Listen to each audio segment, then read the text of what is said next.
Hello, ladies and gentlemen. Welcome back to the channel. Happy Monday, everybody. I hope your day and your week are off to a fantastic start. We've got a new day, which of course means a new NBA player prop video to share with you guys. But first, as always, people, please make sure to go ahead and hit the subscribe button, hit that like button, and drop a comment down below. It helps the channel grow, and it really does mean a ton to us. With a new day and a new week comes some new opportunities to go ahead and make some money. I have 5 NBA player props to go and share with you guys in tonight's NBA slate. Really excited to share those with you guys. We're taking a couple big swings here into. They're all single bets, no parlays today.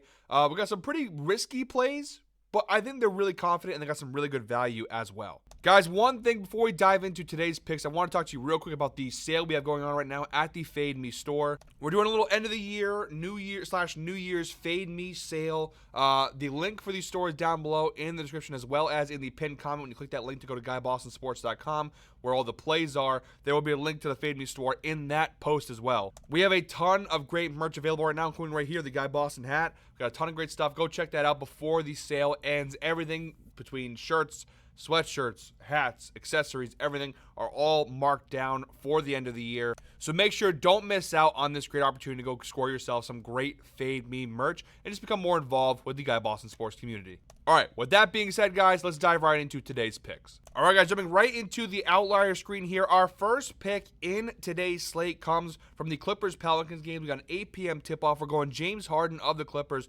over 30.5 points plus assists. Now, like I mentioned in the intro, guys, we are taking some bigger risks in today's video. Some of the data in some of these player props today, not all of them, but a couple of them, it's not going to look great on the surface level. This prop in particular, the data is not very good, but stick around because I'm telling you, it's a pretty good matchup spot. It's the reason why I'm taking this prop. All right, so let's get the dirty business out of the way here. The data is not very good. Just 4 of his last 10 games, he's cashed the over, say 40% hit rate, averaging 29.5 points plus assists per game. So like I said, recently, not very good. If you go ahead and search the data out to the whole season view, it's still not very good. 43% hit rate on the year for James Harden. 13 out of 30 games, he's cashed the over, averaging 30 points plus assists per game. So his average is right about that line, but of course we have some really big games mixed in there that kind of stretch that data to that point. But overall, not very good. 43% hit rate so far this year. The head-to-head data as well, not very good. He hasn't played the Pelicans yet this season, but in all 3 meetings last year, a 0% hit rate. You did see increasing. He did better every time he played them, but he still missed the mark every time. So, Tasso, why do you like this spot? And the answer really is the matchup. Now, I know you say matchup, but then the head-to-head data is not very good. This line is elevated for a particular reason. The Pelicans are a bit of a nightmare right now. Look at them defensively this year, 25th overall in points allowed, 28th in assists allowed. If we go ahead and narrow that down by position, okay, versus point guards, the worst defensive team in the NBA against point guards. Harden primarily plays point guard for the Clippers, 30th in points allowed, 30th in assists allowed. So really bad, even versus shooting guards, which is also where Harden plays a little bit of. He's primarily listed as a shooting guard, but he plays a lot of minutes at the point, runs the offense for the Clippers. They are actually top 5 defensively in points allowed to shooting guards, 24.6 points per game. And assists allowed, though, they are 24th, give up 6.6 assists per game. Whatever way you shake it, we do have a pretty good matchup here in terms of the defensive rankings for the Pelicans. So a really good defensive matchup here, and the usage data for Harden is really, really good. You see he's playing a lot of minutes this year. If we scroll down below, so far this season, he's averaging about 34 minutes per game this year, about 13.2 potential assists per game. He's taking about 16 shots per game, including almost 8 threes per game. So the volume is there for Harden. He's taking a lot of shots. He's playing a lot of minutes. He's dishing out a lot of potential assists. The numbers are really good in terms of a usage percentage, which obviously is half the battle, obviously. The key thing here is the fact that he's getting all that usage. He's taking a lot of shots. He's playing a lot of minutes. A lot of potential assists. That's the key thing. When you have that mixed with this matchup, yes, the overall data has not looked fantastic for Harden this year, but because of the high usage rate, because of all that data I just mentioned, mixed with the fact that New Orleans is struggling defensively against the guards, point guards, shooting guards, overall they've been struggling in general. And then look at the injury side of things. Obviously, no Kawhi, no PJ Tucker. Obviously, Terrence Mann, a game-time decision tonight. That also factors into the thing here. Without Kawhi especially, Harden has kind of been the only big piece the Clippers have right now. On the Pelican side of things, a lot of guys out. No Brandon Ingram, no Zion, no Jose Alvarado. They're missing a couple of their bench guys as well. So across the board, it looks really solid here. The only fear I have in this game is potentially a blowout happening. But if you look at Harden so far this year, if we look at the minute side of things, even on the blowout perspective, like he's still going to play at least 25 minutes. The lowest game this year, he played 24.5 minutes against the Timberwolves back on December 4th. Besides that, every game he's played at least 25 25 minutes. So he's going to get his minutes. Even if he doesn't necessarily play the 35-minute average he's getting, he's going to play at least 25 minutes. And in this spot, he may only need 25 to 30 minutes to cash the over. Harden is also on 2 days rest, which for his age is kind of an important thing. So far this year, a 75% hit rate for Harden on this over when he's had 2 days rest. The only time he missed it was versus Portland on October 30th. He just barely missed the mark there. So that also is on our side. So yeah, the overall data may not be fantastic, but I like the spot here for Harden. All right, next up, a little palate cleanser after seeing all that red in the last prop. This prop is a lot more green.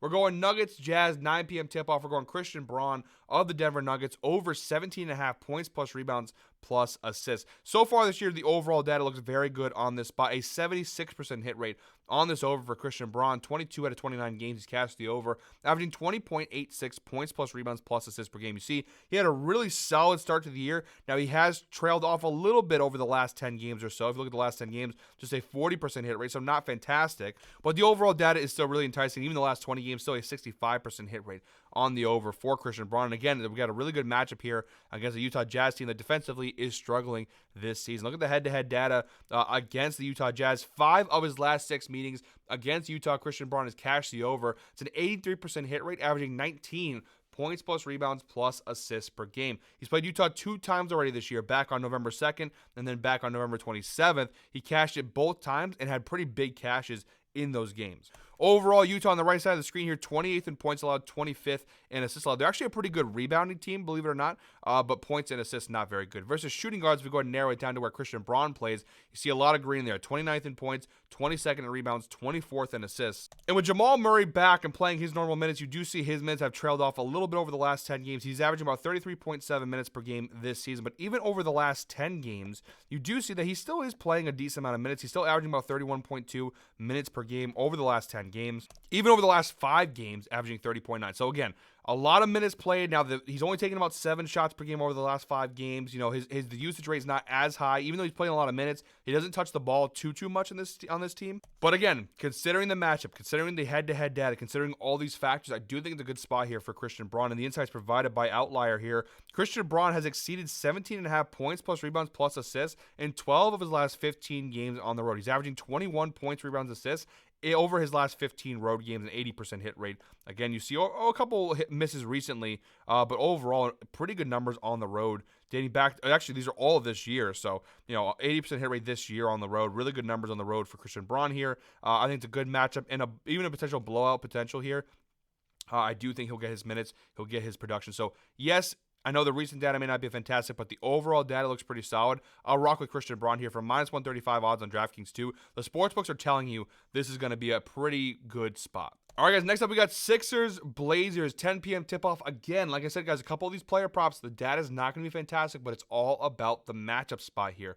So we're going with Maxey here, over 33.5 points plus assists. It's minus 115 on FanDuel, available on multiple sports books for varying odds. He's cashed this over in 5 of his last 10 games. It's a 50% hit rate, averaging 33 points plus assists per game. He's cashed it, if we narrow it down to the last 5 games, he's cashed it in 3 straight games with some really big performances against San Antonio and Utah, which is not all that surprising, but also versus Boston as well on Christmas, which was pretty surprising. Now, the recent data is okay. Overall this year, though, just a 43% hit rate for Maxey. 10 out of 23 games, he's cashed the over, averaging 31.43 points plus assists per game so far this year for the Sixers. And the head-to-head data is very small. We only have one data point here. Last year, back on October 29th, he had 26 points and 4 assists and just missed the mark against Portland. But again, that was over a year ago. It's the only data point we have, a very small sample size. Looking at the matchup head-to-head data on the right side of the screen, now overall, the Blazers are a bottom 10 defensive team in general versus points and assists allowed. So that obviously works in our favor here. Versus point guards, which is where Maxey plays a lot of his minutes, 21st in points allowed, 25th in assists allowed. And even versus shooting guards, where Maxey sometimes can clock some minutes in as shooting guard, they're actually even worse, 27th in points and 24th in assists. So whatever way you shake it, the Blazers struggle defensively to guard the backcourt. It's kind of the same thing we talked about with Utah, right? When in the Clippers, the James Harden prop, kind of the same thing here, actually even worse here, which is better for us, obviously. So a good matchup in that regards. We also have the insights provided by Outlier. Tyrese Maxey has exceeded 33.5 points plus assists in 5 of his last 6 games versus bottom 10 defenses for points allowed. He's averaging a whopping 37.2 points plus assists per game average over those last 6 games. So when he plays these bottom 10 defensive teams, Maxey tends to go off. The only time he missed it was versus Indiana back on December 13th, but he's had some really good success versus Utah as well. So kind of going back to that Harden prop, right there, Utah, not very good. He had a very big game against the Jazz their last time out. So I like the spot overall here for Maxey. And just to add more to this, Joel Embiid, shocking I know, is a game-time decision tonight. Eric Gordon, Andre Drummond, all game-time decisions.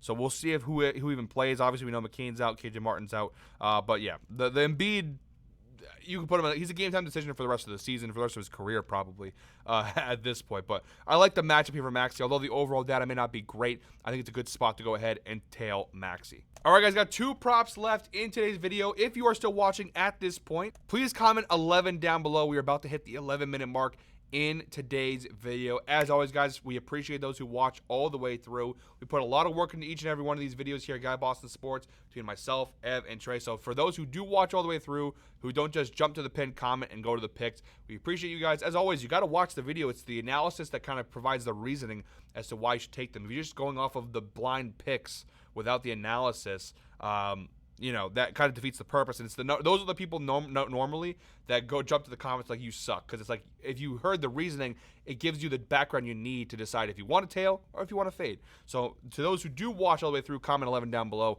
We appreciate you guys very, very much. All right, 2 picks left, both coming from the same game. We have 2 props coming from this Mavericks Kings game, 10 p.m. tip-off here. Our first pick, and this is the last pick I promised in today's slate, where the data is not going to be very good, but it's a matchup spot. We got Klay Thompson of the Dallas Mavericks over 23.5 points, rebounds, assists. We're getting this for minus 105 odds on DraftKings, so pretty good value here. And yeah, let's get the bad stuff out of the way, the negative out of the way right away. Just 3 of his last 10 games, he's cashed the over, a 30% hit rate, averaging 21.7 points, rebounds, assists per game over his last 10 games. So far in 2024, just a 25% hit rate for Klay Thompson, 7 out of 28 games, averaging 19.39 points, rebounds, assists per game. This line is obviously elevated for good reason. It's the reason why there's so much red, because normally Klay Thompson's line would not be this high. The reasoning, of course, being that Luka Doncic is out for an extended period of time. You also have Dante Exum out as well. Najee Marshall out, which obviously doesn't help anything in this spot, except it does help us actually potentially cash this bet. So the last data point here is the head-to-head data. Now, he has not played Sacramento yet as a member of the Dallas Mavericks, but you see 2 of his last 5 meetings with Sacramento, he cashed the over, say 40% hit rate, averaging 19.4 points, rebounds, assists per game. Okay, so why I like this spot, like I just mentioned, Luka Doncic obviously out. If we go ahead and narrow this down to the last 5 games here, so Luka obviously got hurt on Christmas, so we're going to go look at the minutes here. Christmas, he played 28.6 since Luka's been out.